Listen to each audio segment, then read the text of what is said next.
This is CBS News Bay Area with Juliette Goodrich.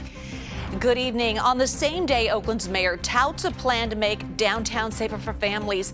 There was a gruesome discovery in Lake Merritt. A group of volunteers with the Lake Merritt Institute found a body stuffed in a suitcase. They clean up the lake every Tuesday, and today they saw something large floating about 6 feet from shore. They were able to use nets to pull the suitcase out, and that is when they discovered the body. Homicide detectives with Oakland police are now on the case. Homicide is one of the only crimes that's down in Oakland this year by about 2%. Overall, crime is up 24%, with robberies, burglaries, and especially home invasions skyrocketing. Meantime, car break-ins have actually surged by about 35%. And OPD says there have been nearly 12,000 so far this year. But as Katie Nielsen reports, the mayor thinks luring more cars downtown with cheaper parking may actually help curb crime. The program is called 5 After 5, and it's happening here at the Franklin Plaza Garage. It's $5 flat rate parking on weekdays after 5 p.m. and all day on the weekends. The mayor says the goal is to bring more people downtown, which in turn, she says, will make everyone safer.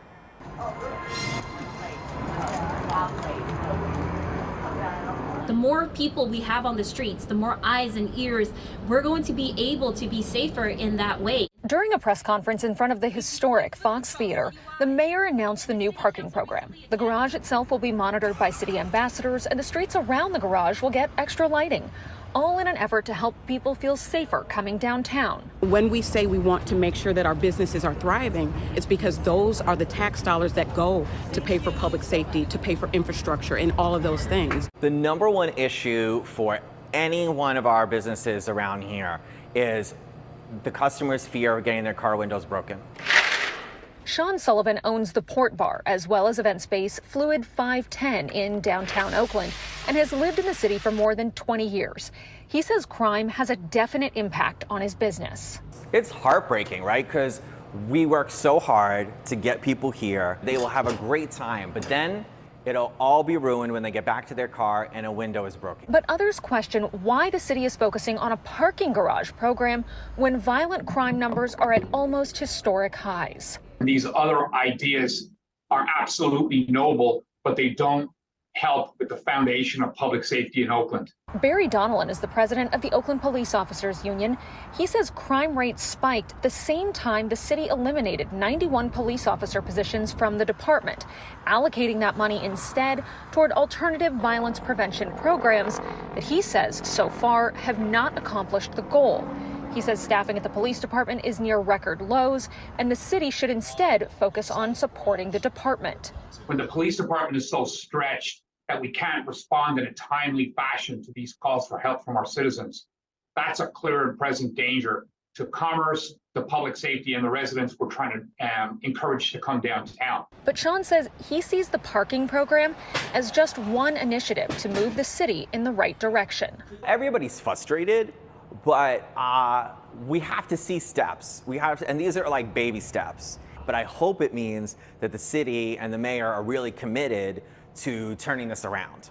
The 5 After 5 program starts today and runs through the end of the year. That's when the city will reevaluate everything, see if it did accomplish the goals, and then could decide to continue it into the future.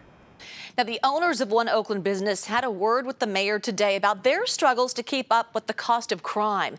The Betts Chevron station at Lincoln Square has been broken into twice in a week, and most recently, thieves smashed through the garage window and took off with the cash register and cigarettes.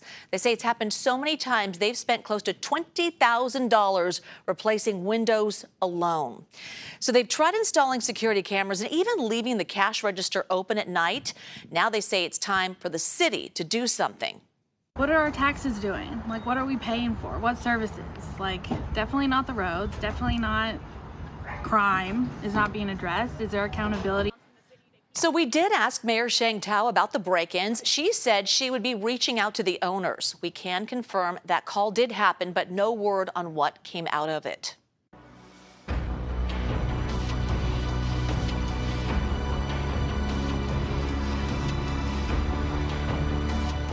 As the fighting continues in the Middle East, there's a new call for a ceasefire in Gaza from Bay Area doctors.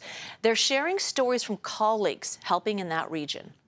Dr. Abu Safia at Kamal Adwan Hospital describes that to ration fuel, elevators are out and patients are carried between floors in the hospital. Without an urgent resupply of fuel, he says, our hospital could turn into a morgue. Meantime, in Gaza, Israel says it carried out airstrikes on a refugee camp. Video from the area shows bomb craters and apartment buildings that were destroyed. Israel says Hamas was using the area as a command center and that a top Hamas leader was killed. Hamas denies that. A Palestinian doctor says it was civilians who were killed and injured.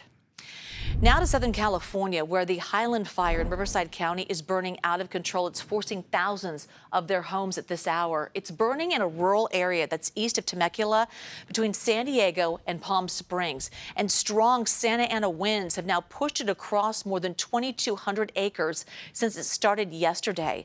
About 4,000 people have been evacuated from 1,300 homes. I actually drove through the flames to get up the hill and out.